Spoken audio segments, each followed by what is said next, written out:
Okay. All right. This is good. I understand that people have hip trouble, whatever. You need to sit down. Back up. God bless you. All right. In the name of the Father, and of the Son, and of the Holy Spirit. Amen. Glory to Jesus Christ. Glory forever. The people who sat in darkness have seen a great light, and upon those who sat in the region and shadow of death, light has dawned. That light of Christ, which shone upon the land of Zebulun and the land of Naphtali, by the way of the sea, beyond the Jordan, Galilee of the Gentiles, has come to us in all its divine radiance, undiminished and illuminating all it has touched. We have received this light. Brothers and sisters, glory to God. Glory forever. Look how far we have come by God's grace. Through the years, we as a community went from a mission to a small parish looking for land. We went from a small parish looking for land to a small parish which owned land. And in spite of tragedies and setbacks and frustrations, we went from a parish hoping to build a temple to a parish with a glorious temple. At this moment, we are no longer a small parish. We have grown. Our Sunday attendance has increased significantly with the new space. We have many children enrolled in Sunday school. We have a vibrant youth group.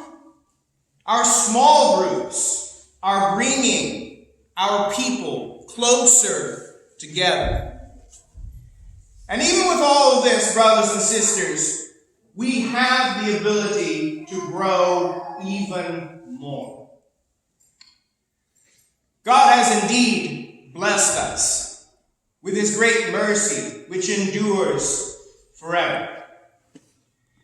But in some ways, we take for granted the blessings we have here. It's easy for us to forget what life is like without the love of Christ in a glorious parish like St. Sava. In the cities of Allen, Plano, Frisco, McKinney, Parker, Murphy, and Wiley are thousands upon thousands of people who are searching for meaning but not finding it. There are those who struggle in poverty.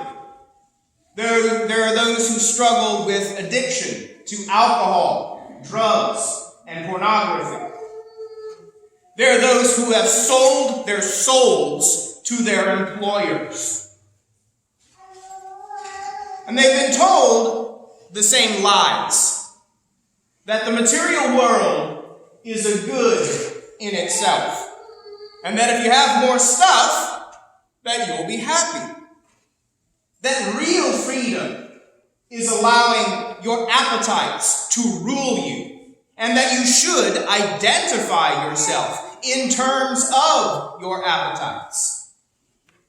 That people are bothersome, which is why we live in neighborhoods where we don't know our neighbors.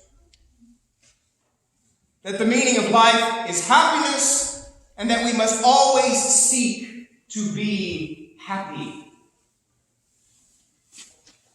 These poor people seek meaning in the rituals of our culture, in baseball games, in concerts, in amusement parks, in political rallies.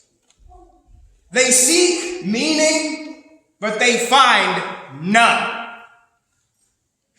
Even those who feel compelled to go to churches go home empty, as most of the churches in the West have compromised on matters of dogma and doctrine, to say nothing of moral teaching, which is the response to dogma and doctrine.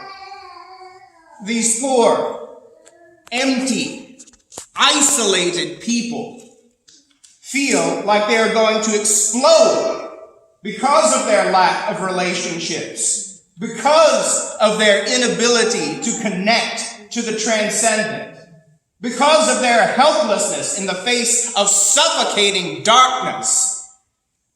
And they seek direction of an oracle who can point them in the right direction. And so they go to the internet. And God knows what they will find.